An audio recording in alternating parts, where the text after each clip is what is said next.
Good morning, everybody. I am Judy Smith. I'm actually a member of this church, and I'm glad I can talk with you today about a program that I ran for many years in Charlottesville and still a part of at the state level. But why don't we open with prayer? If you bow your heads, please. Our scripture tells us many times that people who believe in you are to be kind to those who are in need and make sure they have enough to eat. We pray that you help us remember your command and support children and families with access to food and other resources. Amen. And I actually should add, I think we should be thinking of those that are struggling with the remnants of the storm that came through. I hear North Carolina's having a terrible time in Asheville. So again, I'm Judy Smith. I have been a member of this church for quite a few years. And today I'm going to talk about a program called Child Health Partnership, but I'll wait for these people to come in and have a seat. But I do want to ask you, how many of you have ever heard of Jefferson Area CHIP or Child Health Partnership? You have. You have because you know me. And how have you heard about it? I'm a juvenile family court judge. Then you have definitely heard of us at times, yes.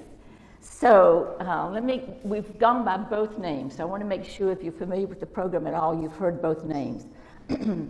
Jefferson Child Health Partnership started in Charlottesville in 1991, and we remained Child Health Partnership until sometime around, 2000, I guess, and we became Jefferson Area CHIP, still the same program. And then a few years ago after I retired and there was a new ED for the program here, they switched back to Child Health Partnership. And they call themselves Child Health, but they are a part of a CHIP network. Just so you know, just so you have some information about what it looks like. So today I'm going to talk a little bit about the program, why it kind of started, what it looks like, what we do with families, a little bit about statistics in our local area, some pictures that I hope will give you a framework for looking at families in poverty. But what I hope is that you will ask questions along the way. I'm much better at answering questions than I am at talking about it. So feel free to stop me along the way and ask questions. So Child Health Partnership is a program that started again in 1991. If you want to Google it, that's what you Google, Child Health Partnership, and I would ask you to write that down, because you can Google it and you can see videos of the work we do with families, and it will tell you a lot more about the program than I can actually tell today.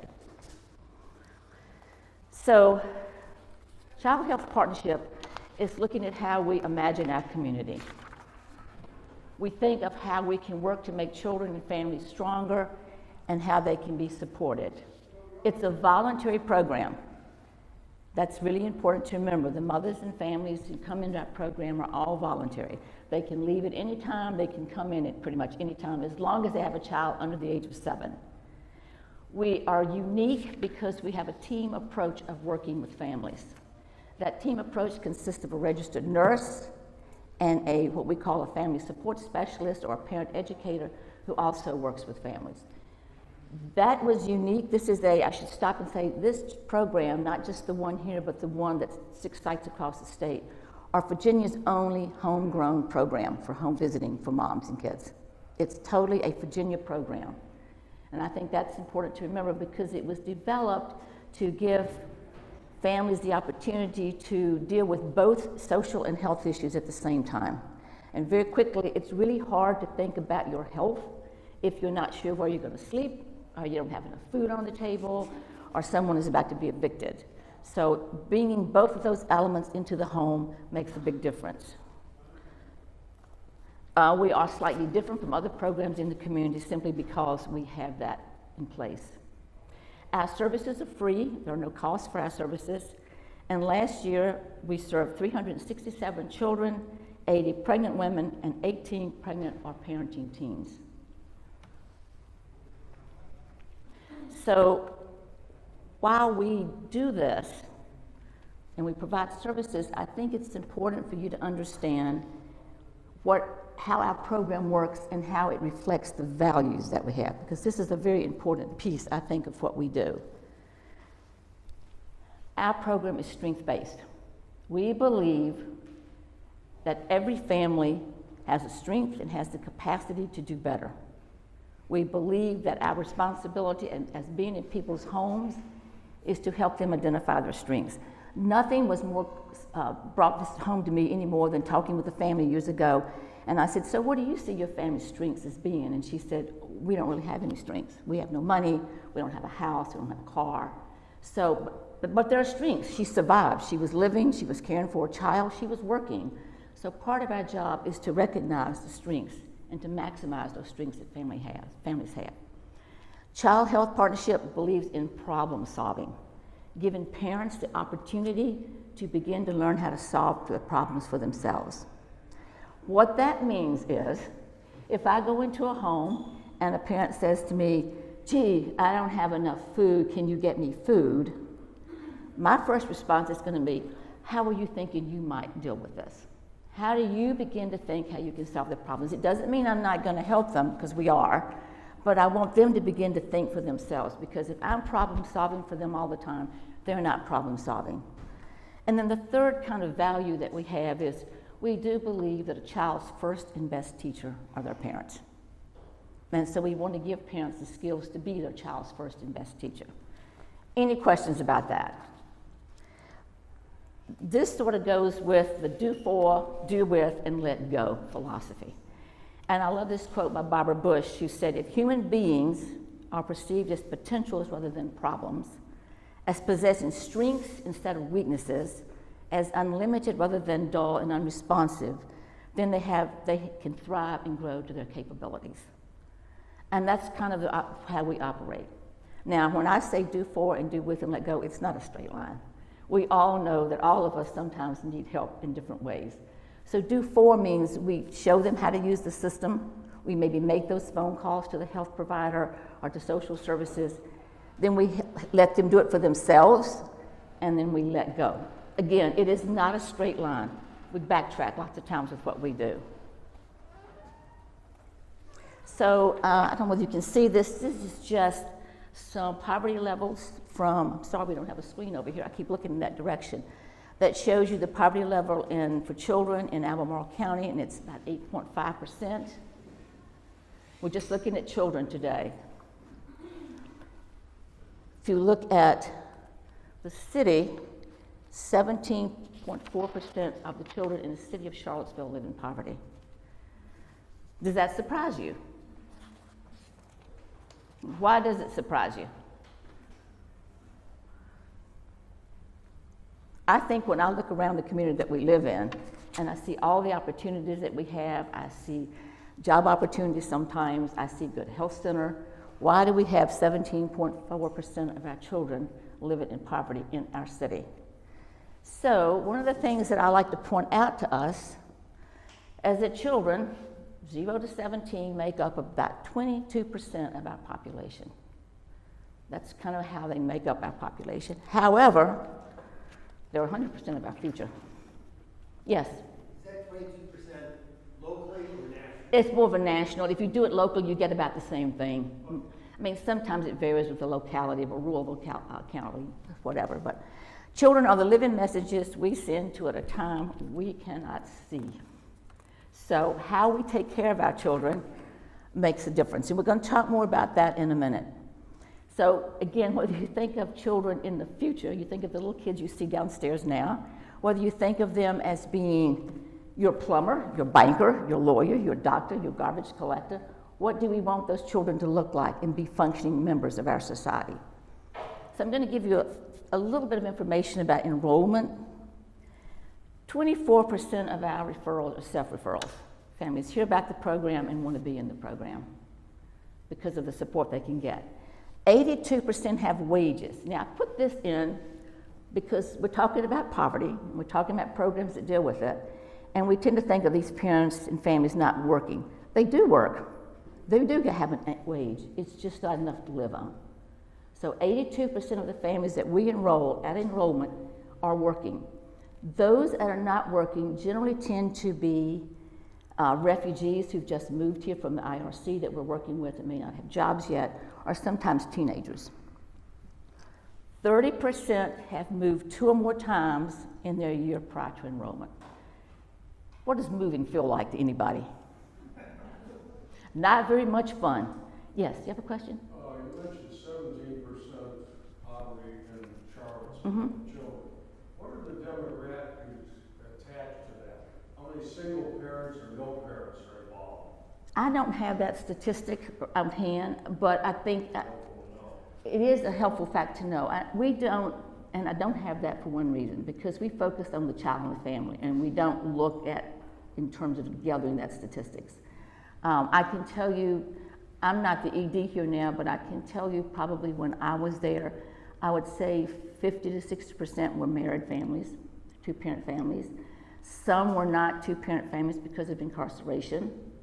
Some were not two-parent families just because the father was not involved or the partner was not involved. So, but I don't have statistics right now. I'm sorry I don't, but that would be helpful to know. So when we think about 30% moving 2 or more times in the year prior to enrollment, those are not movements up. Most of the time, they are lateral moves or even maybe a movement down. It makes a big difference, and we'll talk again about that. 34% needed transportation and could not get it.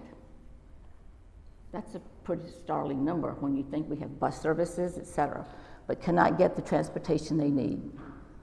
44% were screened and shown to have food insecurity. And that can mean everything from not having access to get to a store, to not having enough food to get through the week or the month. It can mean a lot of different things, and one thing that we know about our families that we work with is that they are very kind, generous people, even though they may be poor themselves. And there's a tendency sometimes to use the support they get to help others in their community. I could give you a great story about that, about one of our clients years ago who was very, very poor, lived over in Prospect, had 3 kids, husband had left, or I don't know that they were married, but she'd had a partner for a long time, but he left, and she happened to, totally unbeknownst to her, inherit $5,000 from some very distant relative who left her $5,000. Now to her, that was like getting $1 million. She'd never had a bank account, so she opened a bank account. Do you know the first things she did with that money when she had a bank account? She bought bicycles for the kids in her neighborhood. Rather than using that money to do things for herself, she used that money to buy bicycles and things for children in her neighborhood, and she had children herself. I tell you that because sometimes I think we have barriers to how we think about families, and we forget that they too believe in their neighborhood and they want to be helpful in their neighborhood. So for her to have access to this money and give it away the way she did tells something about her spirit and what she felt like, which was really important for us to know. 10th grade is the average grade completed. We have some who have finished and gotten a GED, or maybe even have a year or 2 of school. So the one thing about grade completed is a literacy question. Do you have any idea what the reading level, the percentage of adults in our country who read at a level to be proficient and to manage in this world? What percentage of people is that? Anybody want to take a stab at it? Do or don't? Do have the ability to read and function in our society, to read a medical a pill container, or to read a document, or whatever. Yes, half. Nope. Lower. Lower. 12% of our population have the capacity to read at a level that makes them able to function well in our society. Most of us. Computer type thing? I'm sorry, what? A computer? I don't think so. If you're talking computer language, then I'm probably part of this. Yeah, I would too. Most of us actually read at 2 grade levels below the last grade we completed in school. Anybody want to know? All of us. Most of us. There's an exception, and you'll know why in a second why there's an exception. Why is that? And why is talking about literacy important? And why is pointing out 10th grade being the last grade completed? When we stop reading to learn, it lowers our reading level. So if you graduate from school and you're not reading to learn, maybe you're reading for pleasure, maybe you're not even reading for pleasure because you've got kids and you work too much. But when we stop reading to learn, our literacy level goes down. Doesn't mean we can't bring it back up again, but that's an important fact to know. So I bring that out because reading is really important to being successful. It's a big key to being successful. I put this last one here. one of the things that we try really hard to do when we get children enrolled in CHIP is to get them in a preschool program as soon as they're old enough and able to, because we know that helps the parents in working. We know that gives that child a lift up. Any question about any of those? There is a dearth of child preschool programs in this city for everyone. So where are you finding and what type of programs are these kids attending? It could be through the school systems, the preschool programs that the school systems have. It can be private preschools. It can be something like this church, although I don't think we have, and I'll talk about that in a minute too. Our church is preschool in a second.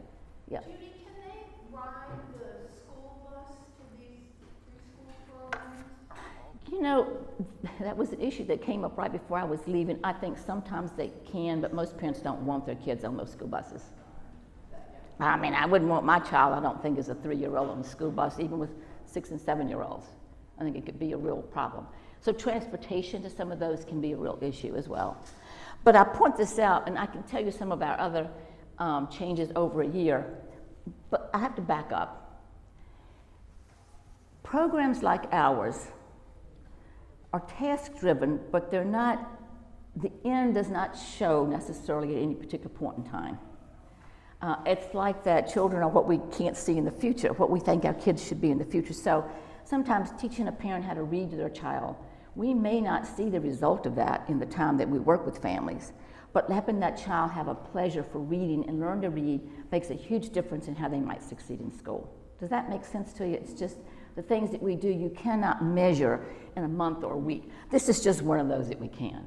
We do know from some of the data that we have that jobs, families are more likely to be engaged in work by about 4 to 6% more after they've been in CHIP for a year. Part of that is our helping them look for jobs, doing the interviews, helping them provide childcare, et cetera. So there are the ways that we help improve their ability to find a job and keep it. So I also wanted to share with you, yes? One quick question, the grade 10 being the average grade completed, is there one overriding reason why people have been stopping at that grade level? Yes, you're going to see a story about that in a second. Yes, it could be, but I'll answer that. I think that's a good question. Some of it is sometimes they have a child and have to quit. Sometimes they have to quit school to work to support the family, younger siblings in the family. Sometimes because they don't feel school is the right place for them and they don't feel accepted. That goes back to how you feel about yourself and what being in poverty can do to you and make you see for yourself. So if you don't feel you can be successful, that's a hard place to be, particularly when you get to high school and all the other kids are doing sports or have clothes or have cars and you don't, and you have none of that, and you know you're not going to get it. You don't always feel like you can be there. It's a hopeless feeling. It's a hopelessness about being in a place that's really difficult for you. We were trying to get a mom to go back to get her GED many years ago, actually, and she said, why do I want to go back to a place where I felt awful to begin with? Now, I'm not putting down schools. I'm not putting down schools. By the way, I have 2 children who are school teachers, so they want me to make sure I say that. But I'm not putting down the schools, but it's how you grow up in life and what's been expected of you and how frequently you've been able to attend school. And a lot of children in poverty don't go to school in part because their parents are working, no one gets them there, they can't get to the bus stop, they are sick, they have no one to be with, and so they lag behind to begin with. So it takes a really good school system and really good teachers to be able to bring some of that along. Any more questions about that?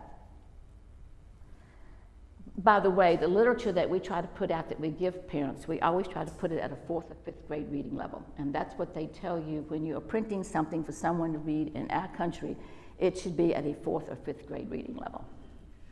Regarding the average grade completed, do you have statistics about the number of students in classes?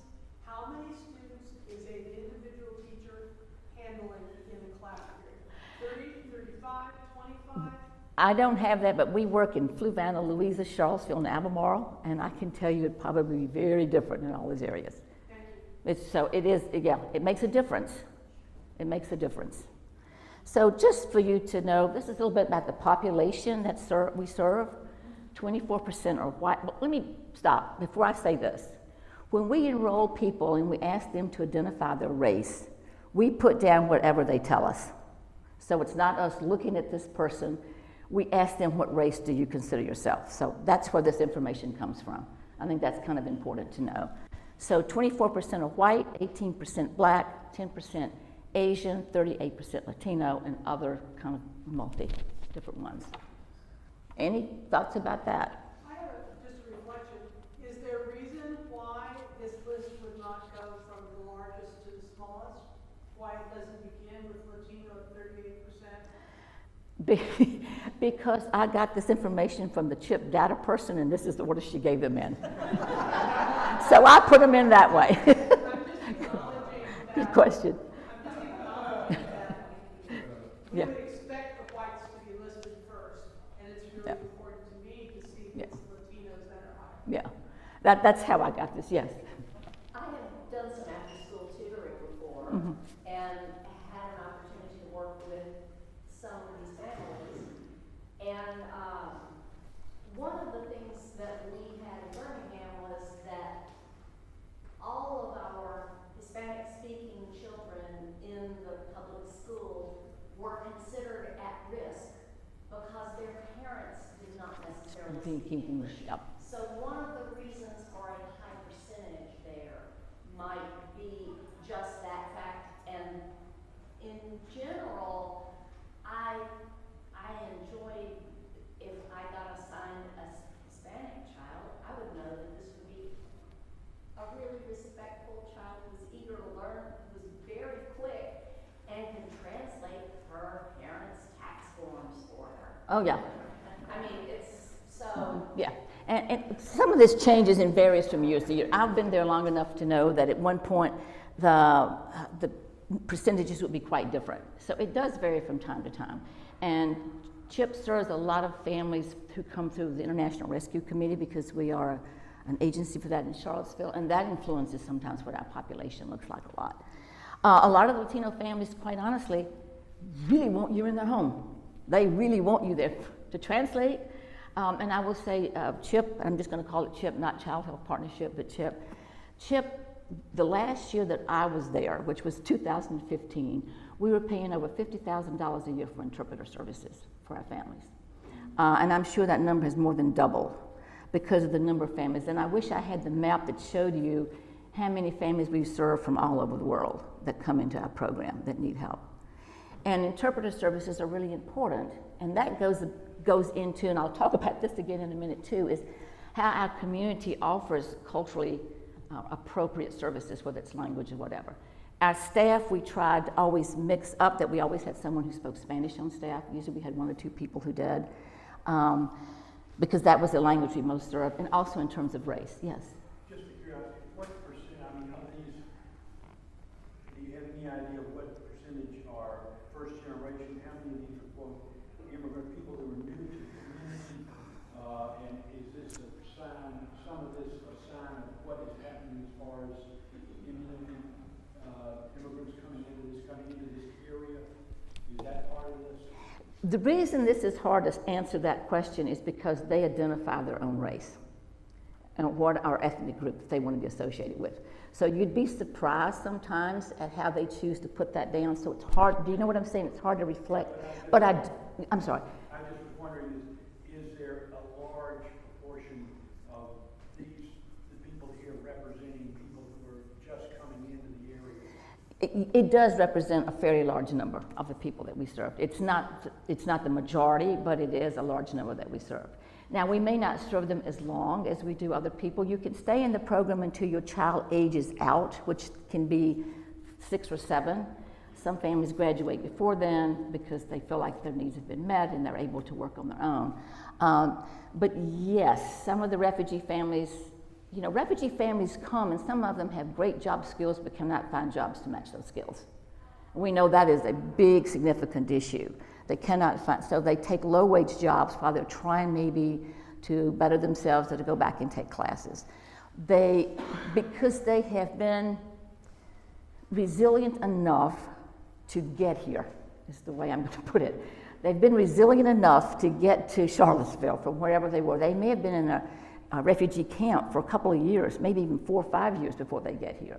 So when they actually get here, they are pretty resilient, and they are really out there getting it. They don't fit quite the dynamic or the emotional component that our families maybe who've lived here for a long time, and who've lived in poverty in Charlottesville and Albemarle for a long time. So it's a different dynamic that you're working with. But yes, it has changed how we do our services, why we have such high interpreter services, because they also come sometimes with children who have lots of health issues. Yes, I also wanted to ask, this says population served. So when these people come forward to receive service, how is the percentage of the various groups represented reflected in those who are serving them? So if it's 38% Latino, how many Latino people are they meeting that are going to be leading and serving them? Are they finding like reflections Yep. of themselves in the people who are helping them? We have, and I can't speak totally for the staff right now, but when I was there, we always had at least 1 to 2 people, Latino people on staff. So clearly not 38%. No, I mean, that would mean changing your staff every time you had a change in your population served. But we try very hard to make our material sensitive to the families that we work with and try to have it in Spanish or other languages. That's why we pay so much for interpreter services, because you know, I've worked with an interpreter in the home, which is helpful, but unless you can really understand not just the words coming out of someone's mouth, but what those words mean to them and their culture makes a huge difference. Because, I would imagine talking to yeah. someone who's like me would be much more inviting and helpful perhaps. That is an important aspect of it. I would say the other aspect of it goes back to how we value the services that we deliver. Again, believing that every family we see has the capacity to change, that every family we see has the capacity to think for themselves. So I think one of the most important things in home visiting, and I've made home visits for years and years and years, is relationships with people. And really understanding where people come from and how they feel, and being open to the way they live, maybe not the way that I live, but it can be a good life. And what does our community do to support them? My children inform me that no matter what the statistics are, that Charlottesville seems to be leading the nation in this, and that people are actually writing to Charlottesville and saying, "Can you do this?" I don't totally know whether that's true or not. I don't know. I mean, I think we have a lot of good services here. We do. We have a good school system. We have certainly a great hospital system, but it doesn't work for everybody. One of the things that I frequently say when we talk about access to care or access to services, you could have a doctor's office right outside your doorstep. You could have the best school system on the other side of your house. But if you don't know how to go in and make it work for you, it's not accessible. And that's what you have to remember. You have to learn how to use the systems. You have to learn how you engage. And if you are feeling marginalized in this community, it is much, much harder to know how to go in and advocate for yourself. Part of what our nurses and family workers do is help families learn how to ask the questions they need to ask to get what they need. Not to do it for them, but to help them learn, how do you ask the right question? How do you stand up for yourself when somebody says, "We can't see you today because you're 10 minutes late for your appointment," and you have called 2 buses, dropped 1 kid off here, and you've walked 4 or 5 blocks to get to that appointment, and you're 10 minutes late, and they say, "We can't see you because you're late." That happens in our community. It happens all the time, and that's an element that most of us cannot even begin to comprehend.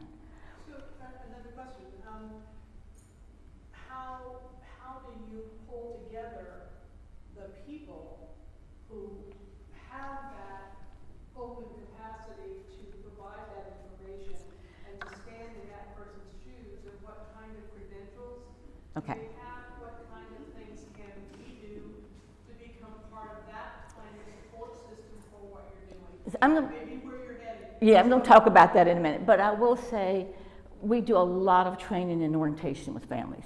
So just very quickly, I actually do now in retirement, I do statewide training for people who are going to become either nurse home visitors are family support worker home visitors. And it includes everything from the recipe for a healthy child. What are we trying to look for when we're raising kids and we want our communities to look like? It can be everything from change. Change is hard. How do we expect families to change if we ourselves have difficulty in changing habits and behaviors? We talk about boundary issues. If you're in a home visiting job, social work, nursing, or whatever, and you've never been tempted to cross a boundary with the family, I'd say you're probably in the wrong job. And I'm not encouraging anybody to cross boundaries, but it's a part of what we do. We talk a lot about the important, what makes you good at a home visit? I'm going to tell you this story real quick. I wasn't going to tell it, but you learn a lot from home visiting. And I'll share this story with you because it'll come up later and I may not have time to get to it. Families are very preceptive, of how we think about them and how we behave when we're in their homes. So in my very early days, right out of nursing school, I think I was maybe 23, I was working here in Charlottesville. I had a family on 29 South, a mom with 3 little boys. Now, I didn't have any kids, and she lived in a trailer on the side of a hill. And I walked in that house, and I thought, oh my goodness, this place is horrible. You know, there were diapers, dirty diapers on the couch, and there were dogs, and the kids were running around, and it was a mess. Like, it was a total mess. And I, thinking I was so cool because I was 23 and I graduated from MCV and I knew how to do everything and they were going to be so glad to see me, and this mom was younger than I was. But I couldn't sit down. I thought, I can't sit down in this house. So I'd lean against the refrigerator, or I'd lean against the door frame. Maybe I'd sit on the edge of the couch. So on my 3rd visit to this house, when I got there, the mom came out and she said, I know you don't sit down in my house because you think it's dirty. So I went out and I bought a chair just for you, and I painted it white so you can sit in it when you come. And she brings this chair out for me to sit in. Now, there's so much I learned at 23 from that one home visit that has stuck with me because I'm still telling the story. What it said to me was, I didn't fool her for a moment. Not for a moment. I had insulted her by not sitting down, and she gave me a gift in return. What does that say about the people that we work with? She gave me something. A couple of things. I had to acknowledge what she said of me. I had to say, yes, it has been hard to sit down. Voila, it's right in her face. If I said, oh, that's not true, I would have lost any attempt to relate to her. So I had to acknowledge that, which was really hard to do because you're crying at the time and you're feeling really stupid and thinking this is not for me. What I also learned is you sit down in a home. No matter what, you sit down when you're visiting the family and you look them in the eye and you talk with them. If you think it's going to be that bad, keep a change of clothes in the car. But the relationship you establish with people can make a huge difference in how they're going to receive your services. I noticed you nodding over there, you know kind of what I'm talking about. Please, though. Please are the worst. Well, I've had a little bit of everything. And you know what? I've survived it. But I learned a lot from that visit that day about human connections and about human behavior and about how important it is and how they perceive us. It makes a big difference. But I do want to share 2 stories with you. This is what poverty looks like in our community.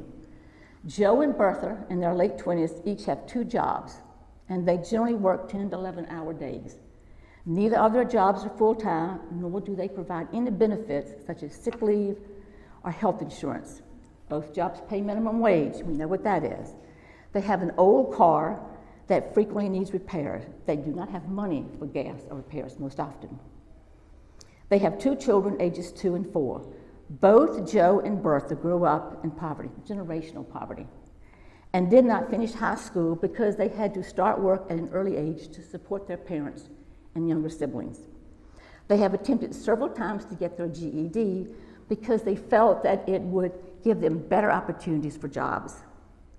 But they've never been successful because of job pressure, having to work, taking time off. They're now beginning to think about it in terms of doing it on Zoom, which is a challenge in and of itself if you don't have a good internet connection or you don't have a good computer. As we found out this morning, sometimes, Charles, it doesn't always work the way you want it to. They also say that they have to work so much that it's hard to find time to study. Their combined monthly salaries usually average about $3,700, and they pay $2,100 for rent. That's a picture of one of the families that live in Charlottesville. Shayna's story.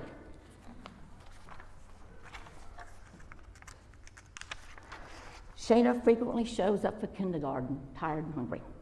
It appears she has slept in her clothes. The school does provide food, but her day is already off to a rough start. The family has moved 2 times in the past year, not upward moves, but lateral moves at best. They have been evicted for the 3rd time because they're 2 months behind on their rent. In part because the mother missed almost 2 weeks of work because of appendicitis, plus her child had COVID and she missed, and so that cut her salary in half for about 2 months straight. It cut her salary in half, and she couldn't pay her rent. Child care was not an option in that case. Shayna and her family spent last night in a motel with a voucher from social services. Shayna frequently falls asleep at her table and misses out on other activities that other children are doing. When housing has been stable and when she comes to school rested and fed, she does well. The teachers consider her above average. So these are just 2 pictures of families who live right in our community that you probably see on the street or maybe see at the grocery store every single day. So I'm looking at time, and I want to get through some things and make sure that I touch on them. So part of where CHIP starts with is, what is the recipe for a healthy child? What does a healthy child look like and need to have in place from the very beginning in order to grow and be a functioning member of our community? That's the way I look at success. Are you a functioning member of the community? That may mean you drive the garbage truck for the city of Charlottesville, but you can function and take care of your family in a way that's appropriate. You can enjoy the world around you to some extent. So I'm not going to ask you to fill these out, but I'd ask you to think about it. And I'm guessing most of you would put, we need good food, we need health, we need school, we need this. Kids also need to feel comfortable with themselves. They need to be able to ask questions. They need to be able to feel like they can compete with their peers. They need to have laughter in their home. They need to feel nurtured in their home. So you can take that with you and think about it. So one of the things that we do, how many of you are familiar with predictive and protective factors and know what that is? Anybody heard those expressions before? Okay, so predictive factors are things that increases a child or a family's person to likely have adverse outcomes in life. And they are things like a dysfunctional family history, lack of knowledge of education, poor health or general conditions or genetic conditions, domestic violence, substance abuse. Poverty is the most significant one that influences a child's ability to be successful later in life. Poverty is the key component. Where protective factors are attributes in families or in our communities where family, which help, when they're present, help to mitigate the conditions, the risk factors for families in their communities. Knowledge of parenting growth and development is part of that. Parental resilience is a part of that. Having social connections in your community, whether it's a church or a group. Having concrete support, having parents or friends who can support you. And nurturing and attachment is the most important protective factor for most children. Feeling loved and wanted. So I shared that with you. Poverty we kind of know about. So I want to talk about protective factors a little bit. So I said nurturing was one. So I want you to imagine, before I show this next slide, I'm going to assume for a moment most of you have either been a parent or a grandparent, and I want you to think of your worst day as a parent. The day when you did not read the extra story, the day that you did not fix the good snack, the day that you were not patient, or as my middle child said to me one day, "Mom, you're using your outdoor voice too much this morning." You can tell she'd been to preschool. But think of the worst day you had as a parent, and what caused that day to be so hard. Was it because you had a fight with your spouse? Was it because you maybe lost a job, or you didn't get your bonus, or you lose an income, you're not sure? But when you are stressed, what is your capacity to be good to other people around you? It's pretty limited in some cases with some of our families. It's pretty limited.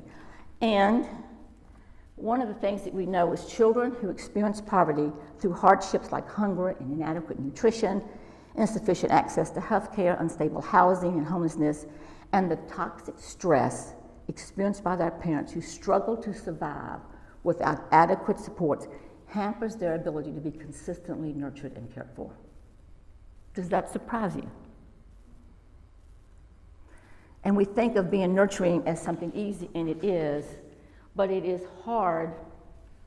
It is hard to think of your children when you are in the midst of such a crisis yourself, or you don't have enough money. Now, what we do in CHIP, which I think is important, if we make a home visit and a parent is really stressed out because of losing a job or whatever it may be, one of the things that we do is we do help that parent begin to problem solve what you might do to solve that issue.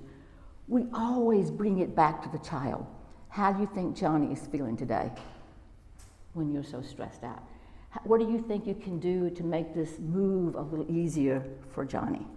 So we do help them think about things that they can do, that it's not just their lives that are being affected, it's the lives of their children. But again, if I ask you to be really honest with your worst days as a parent, you would probably have some wild stories to tell that you wish you didn't have to tell. So I'm going to go through some of this pretty quickly because of time. Poverty is the loss of liberty. It's just feeling like you can't do what you want to do. You're not free to make the decisions that you want to make. You're not free to enjoy some of the things that you would like to do. It's the feeling that government is against you. And this is a tough one because government does do a lot of programs. We have Medicaid, we have SNAP, we have TANF, we have a lot of different food and housing supplements so we can help families.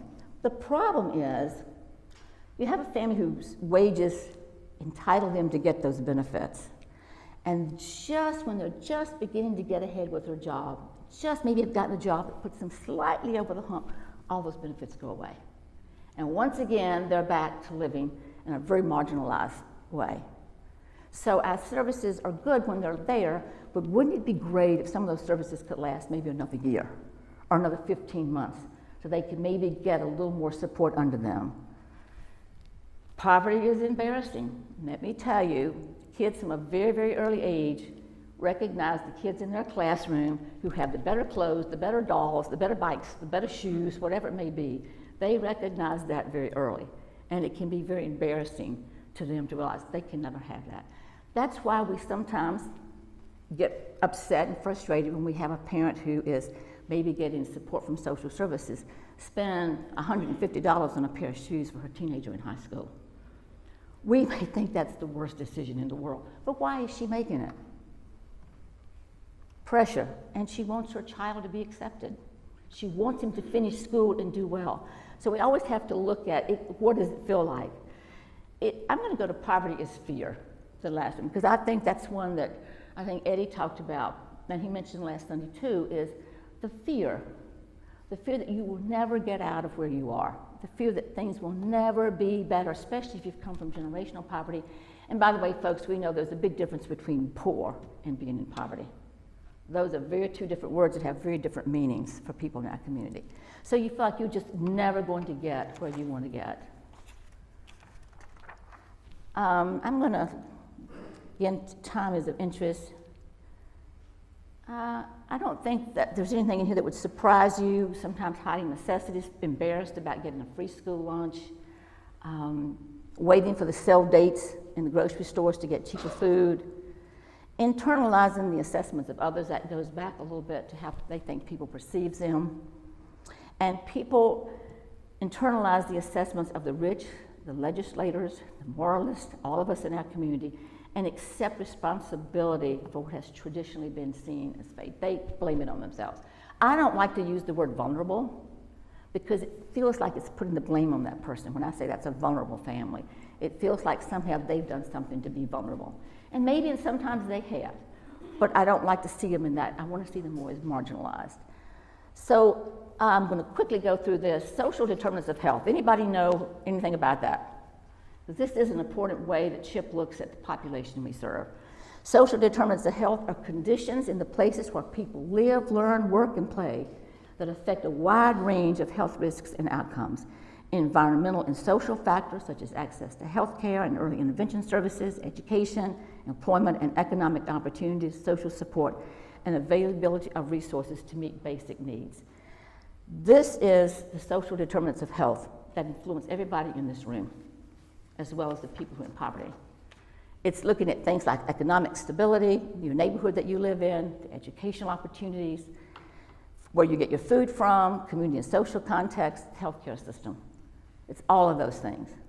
So part of what I I teach this a class similar to this across the state, and part of what I ask families or workers in the room to say, what is your community like? What policies are in place in your community that affect any of these?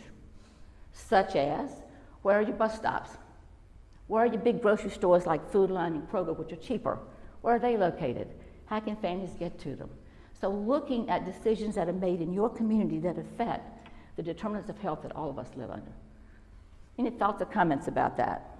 I just want to acknowledge, if you haven't looked at Seaville of this week, there's a whole article about the IGA. They're trying to get food over in Prospect on Cherry Avenue, and it has been many years since there's been any Food. fresh food that can be reached Yeah. without a lot of walking, transportation. It is food.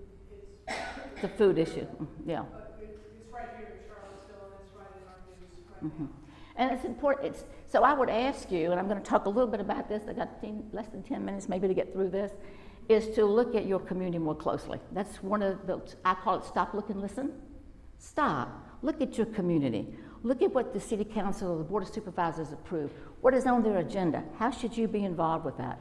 So I'm going to rush through a little bit of this because I want to get to that. Again, we know what that looks like. I want to talk about health and dental services for a minute. How many of you know that dental issues are the leading cause that kids miss school? The leading cause that children miss school almost, this is from Virginia. This was September 23. This is not that long ago. We take, probably most of you in this room take dental care for granted at one level. You might not like paying for it, but you take it for granted that you have access to it. It's very difficult, even in our own community, to have access to dental care. But that's the reason most kids miss school. So this is where I want us to kind of get to. This is from Proverbs 14:31. Whoever oppresses the poor shows contempt for their maker, but whoever is kind to the needy honors God. So I think our question should be, what should our kindness be? What should our kindness be as a community, not just a church community, but our community? What should that look like for us? So that's when I say stop, look, and listen. Look at your community. Drive around the community. Drive around the community and see what you see there. Look at the pockets of poverty. Now, poverty can be surprisingly hidden in this community sometimes. We think of poverty as Prospect or the low-income housing, but Prospect can sometimes be in areas of the city that someone is renting to them because that's the only place they could find. And it still may be a very low, it may be hard for them to pay the rent there. So you need to stop and understand. We need to look at the larger families in our community. We need to believe that we can make a difference, that our community can make a difference in what we do. I think, and I've said this before, is that it's hard to understand poverty, the depth and breadth of how it affects people until you've seen it and been in their homes or talked with them in court and see how it affects them. It's hard for us to experience that. But beginning to talk with them can make a difference. I do want to, so the test of what do we do? The test of our progress is not whether we add more to the abundance of those who have much. It is whether we provide enough for those who have little. What should our mission be? These days, there's a lot of poverty in the world, and there's a scandal when we have so many riches and resources to give to everyone. We all have to think about becoming a little poorer. I thought that was sort of an interesting take. Again, I want to give you time to answer more questions, and I don't want to. These are just some opportunities that you can engage with families, building trust. Get to know your community. Get to know the people that your kids go to school with. I sent my two grandchildren, who are 12 and 15, boys, a quote at the end of school, and I didn't bring it with me, but basically it says, when you get on the school bus, sit with the kid who has no one sitting with them. When you go to the cafeteria, sit with the child who's sitting alone. All the things that we can help our children do to be better members of our community and to understand the people who are around them. Volunteering, looking for ways that you can volunteer in your community, whether it is with a nonprofit, but to help to understand what your broader community is like. We can be very sheltered in how we live and what we do. We can be incredibly sheltered. Being an ally, use your privilege to help someone else. Collaborate with other organizations. Be patient, try to understand the cultural differences. And when I say cultures, I don't mean just people who live across the world from us, but the cultures in our own neighborhood of people who are poor. People in poverty have their own culture too, that may be very different from ours, and understanding what that looks like. So this is just tools that we use. So I did want to talk about connections with First Presbyterian Church, because we have had in the past. In the past, you have gifted our families with Thanksgiving baskets. That's been many years ago. There were some good things about that and some things that we didn't do particularly well. In the past, we've had scholarships to the preschool program. More recently, I think it's the community outreach group, but I'm not 100% sure, gave Chip $4,000